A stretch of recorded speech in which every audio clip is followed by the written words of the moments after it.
ஸ்நாக்ஸை கண்டிப்பாக ட்ரை பண்ணுங்கள். கொண்டக்கடலையில் ஒரு கிண்ண அளவுக்கு எடுத்து 5 மணி நேரம் ஊற வச்சுருக்கேன். தாமரை விதைகளை பேனில் சேர்த்து நல்லா ஃப்ரை பண்ணிவிட்டு பவுடர் பண்ணிக்கலாம். அதே மிக்ஸி ஜாரில் கொண்டக்கடலை தண்ணி எடுத்துகிட்டு அதையும் கொரப்பாக அரைச்சிட்டு இந்த தாமரை விதை பவுடரை சேர்த்துக்கலாம். 2 பச்சை மிளகா பொடியாக கட் பண்ணுது, ஒரு துண்டு இஞ்சி, ஒரு பெரிய வெங்காயம் பொடியாக கட் பண்ணுது, கொத்தமல்லி தழை சேர்த்துக்கலாம். தேவையான அளவுக்கு உப்பு சேர்த்துக்கிறேன்.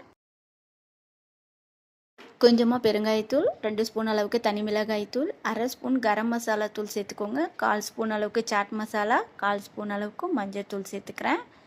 இது எல்லாத்தையும் கையால் நல்லா மிக்ஸ் பண்ணி விட்டுக்கோங்க. தேவைப்பட்டால் லைட்டாக தண்ணி தெளிச்சிக்கலாம். ரொம்ப தண்ணி ஜாஸ்தி ஆகிட்டாலும் 1 ஸ்பூன் கடல மாவு சேர்த்துக்கோங்க. இதுவும் நல்ல டேஸ்ட்டை கொடுக்கும். இது எல்லாத்தையும் ரவுண்ட் ஷேப்பில் உருட்டி கட்லெட் மாதிரி ரெடி பண்ணிக்கோங்க. பேனில் 4 ஸ்பூன் அளவுக்கு எண்ணெய் சேர்த்து ஹீட் பண்ணிவிட்டு அதுக்கப்புறம் கேஸை ஸ்லோ பண்ணிவிட்டு செஞ்சு வச்சுருக்க கட்லெட்டை அதை சேர்த்துட்டு ஸ்லோவிலே இருக்கும்போது நல்லா திருப்பி விடுங்க. டேஸ்ட்டு ரொம்ப சூப்பராக இருக்குங்க.